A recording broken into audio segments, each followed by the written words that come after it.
Shonda Rhimes did a commencement speech at Dartmouth in 2014, I think.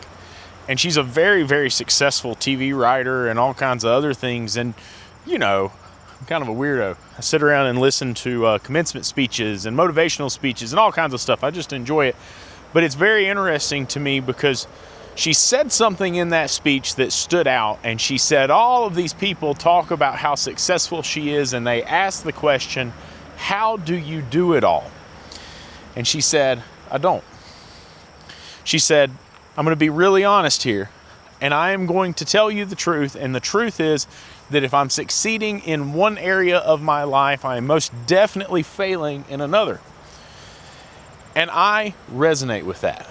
You know, the family business stuff, you know, the shop, the podcast, making these videos, all the things that I do on a daily basis. I understand that the workload that I put on myself, undoubtedly, I'm going to experience some things where I didn't take care of something I should have taken care of. I'm going to drop the ball. I'm going to miss something. I'm going to forget something. And in some cases, that has pretty tough consequences. In some cases, that means that I'm not being the dad that I want to be. In some cases, that means that I'm not being the boss or the employer that I want to be. Sometimes it means I'm not being the husband that I want to be. And you see, here's the reality of all of this. If you are a business owner, you're going to have to give yourself this grace. There are so many things coming at a business owner at any given time. You've got bills to pay. You've got people to talk to. You've got vendors calling. You've got all of this just nonstop. It feels like just a ton of noise sometimes. And it feels like it's impossible to get it all done.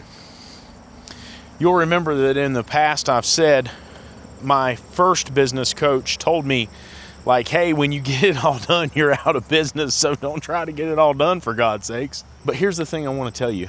Here's the thing I want to encourage you. A, give yourself some grace. It's okay, right? Like, if everything doesn't get done, it's still going to be all right. Don't panic. Don't freak out. Don't get all anxious. Don't get torn up about it. I know I do, but still, I'm encouraging you not to. Secondly, do not dispatch this responsibility, this burden, this workload to your staff, because they didn't sign up for it. You see, when you own a business, you chose that you were going to take burdens like that. You chose to take on this additional load. You chose to have that pressure placed upon you. That is business ownership. But your staff, they did not, okay? My belief is that we let our staff go home when it's closing time. When somebody's going to show up early, get things moving, it's not going to be the staff. That should be us. We should not be putting this additional load on our people because they're not rewarded for that. We shouldn't be putting the pressure and the stress of business ownership on our people. Now, I am guilty of it. I have definitely done it in the past. But I've learned that if I am going to ask somebody to take some of those responsibilities, right? Because no matter what is it that Dutch always says? He's always talking about that you can dispatch all of the authority in the world to someone else, but you can dispatch none of the responsibility. At the end of the day, you know, he was Mr. Pilot Man, and he'll tell you that at the end of the day, it was always his responsibility to get that plane back on the ground safely and to make sure everybody in that plane was safe.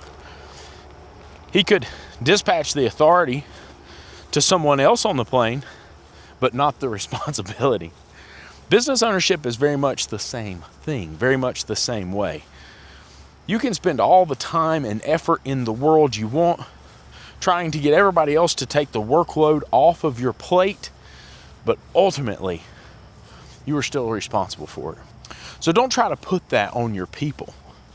Don't try to load them with the task, and don't try to load them with the stress that you feel as a business owner, because that's not fair. It's not right. Let them go home and be with their families. Give them the opportunity to breathe and to relax and to enjoy their lives, because they did not sign up for your job.